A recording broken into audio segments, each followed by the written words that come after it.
Good morning, everyone. Well, it's morning when I'm filming. Welcome back. My name's Emily. I'm with Telltale. Today we're going to be doing a quick review of At the Sign of the Jack-o'-lantern by Myrtle Reed. I have the book right here. This is a gorgeous edition. It's by Knickerbocker Press. It's 1905. Absolutely stunning book cover. Look at that. Look at that gold. Beautiful. Even in the interior is really pretty. Look at how pretty that is. Look at that black letter. Oh, so great. Anyway, great book. This one was absolutely hilarious. The premise is these two newlyweds inherit this property from an uncle that the husband had but didn't know very well, like never came to visit, was kind of estranged. So they inherit this giant property, and the home looks like a jack-o'-lantern. It's kind of lit up to look a little creepy, and they're trying to figure out, why is it so big? Why does it have so many apartments? Until summer, when all of the relatives show up. And none of the relatives seem to know that this uncle is passed away. Strange.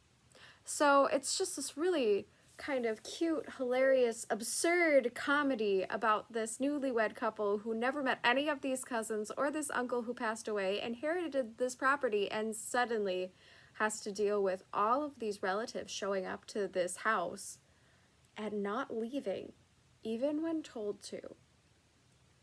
And of course it's got that really funny little side story of everybody and their brother knows that this uncle was wealthy, so randomly the couple will find any one of the strange, very memorable characters looking through weird spots in the house trying to find hidden money.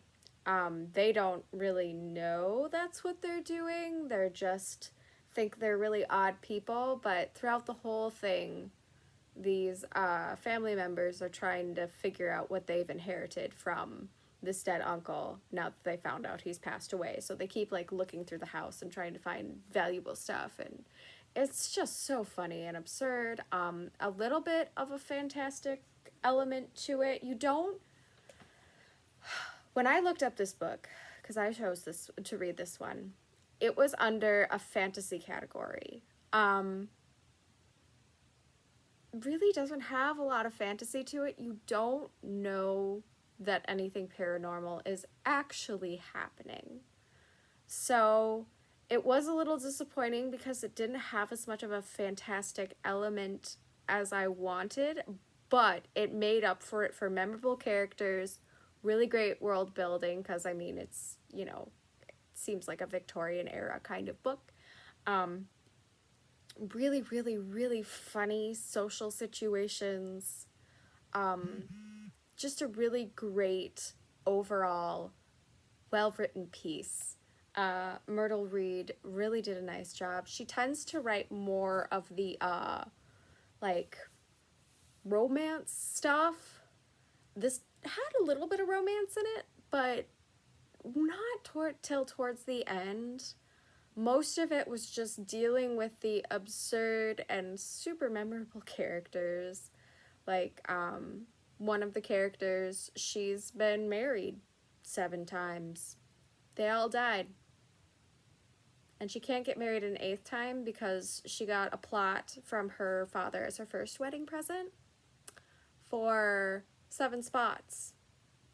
Thinking, you know, maybe she'll just have a big family. Or hoping, rather. Or, no, it had 8 spots. And 7 of them were filled, so she decided not to get married again, so she had a spot for her. And she doesn't shut up. Oh my gosh, it's so funny. Like, she just goes on these really long tangents about some crazy things from all of her marriages, so that's really funny. There's Uncle Israel is another funny character. He has, he's a hypochondriac and kind of just mixes his own concoctions of craziness with like basically a whole pharmacy that he travels with him. It's nuts. And he brings his own mattress to the house. Like, what? But the description of this home actually sounds quite beautiful on the interior. It's got like old Victorian furniture. It's very very well written. Like, you get a really good idea of how this house is laid out, and it just sounds gorgeous. Like, I kind of want to live there. But yeah, so a lot of interesting things happen. A lot of relatives kind of find notes left behind by the deceased, because he kind of anticipated everybody being jerks and trying to find his money. And honestly, later they find his journal and they find that he really hated having everyone there, but they were all related to his late wife, and he'd do anything for her. So he just kind of tolerated them, and then just became more and more embittered, and none of them would ever leave. So he started kind of messing with them. Like, even after he died, he left very specific instructions to his lawyer about how to deal with these people and who gets what, and like randomly sending them letters from the deceased. And there's like buried money in places and some really funny stuff like that. So, or like buried money, treasure, things like that. So it's just kind of a fun, hilarious, super memorable book. Really enjoyed it. I don't usually like books like this. I tend to lean more fantasy, more sci-fi, and like, I think Jane Eyre is really the only period book that I enjoyed a lot. But this one was an exception for me. Really great read. Highly recommend it. Of course, gorgeous edition. Look at this. Greg actually had purchased this a while back, my partner. And his version was so pretty. He posted it on our Facebook page. His version was so pretty, I went on eBay to see if I could find one. And it is a stunning piece to have in any collection. Even if you don't read it and you're just one of those people who loves buying books for the sake of having them on their shelf and really likes pretty books, this one is particularly gorgeous. So I can't stress that enough. This was a great read. It's a beautiful book. Highly recommend it. Look it up. At the Sign of the Jack-o'-lantern by Myrtle Reed. Okay, so it's my turn.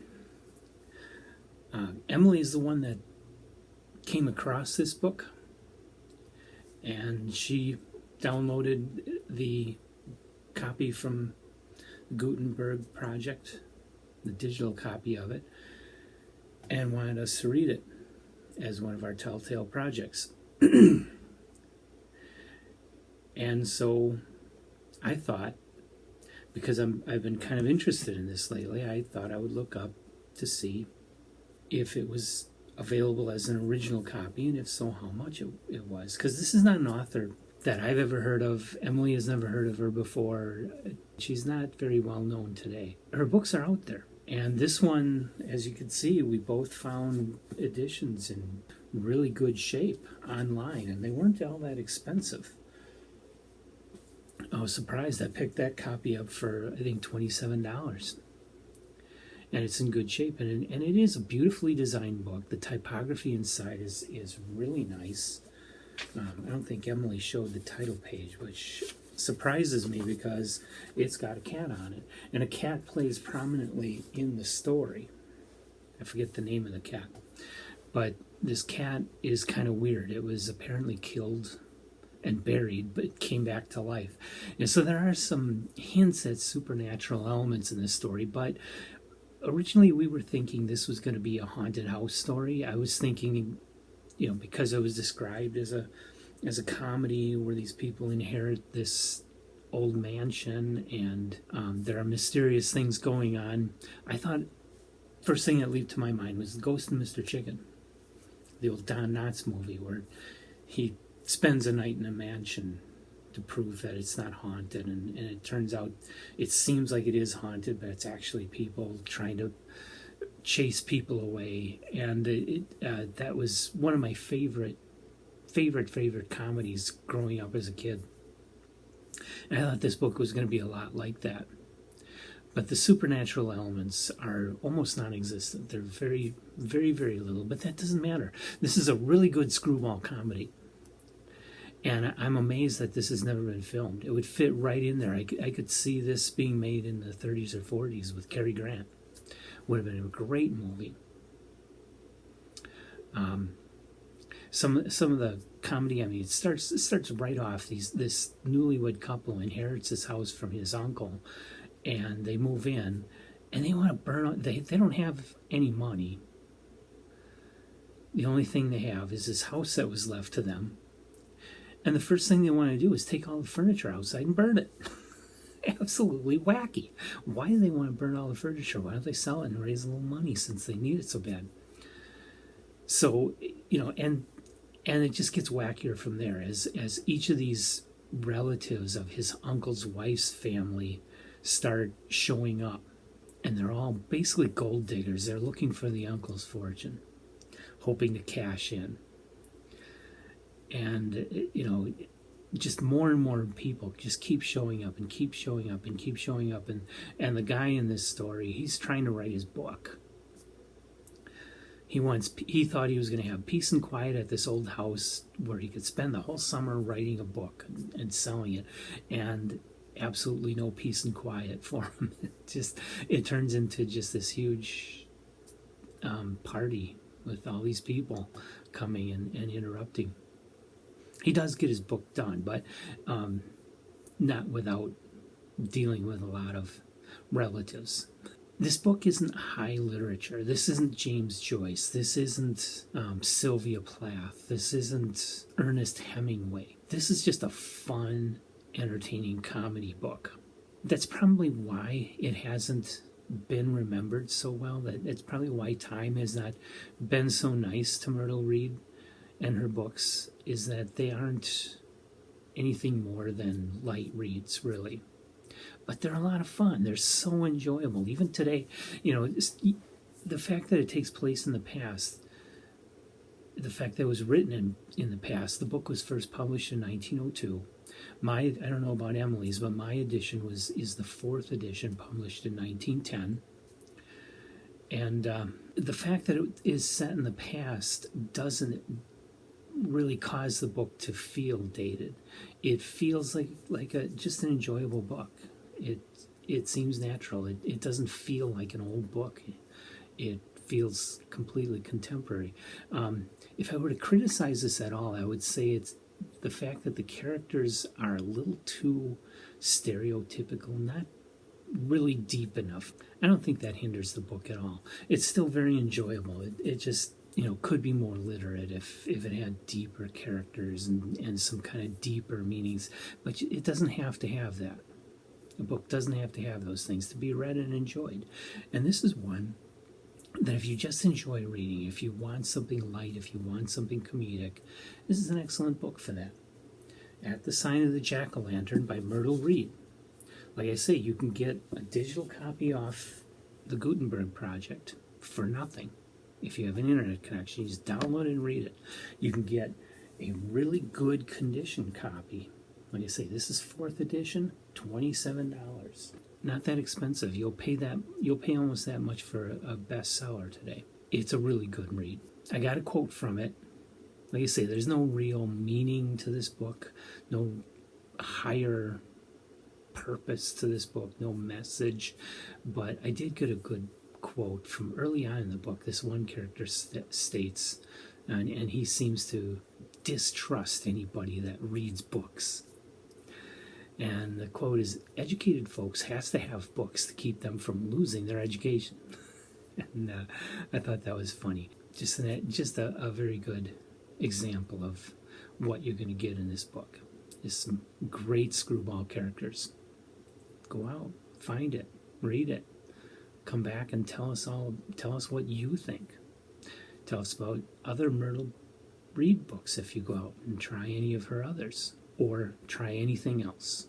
And comment us about it, email us about it, whatever. Get in touch with us and let us know what you're reading and what you like. And we'll see you next week on Friday, 6 o'clock is when we release these. Anytime after that, tune into our YouTube channel and you can watch our next review. What is our next review? Next one on the schedule is Kafka's The Metamorphosis. I convinced Emily to finally read that story, and you'll see our reviews next week. Thanks. Bye.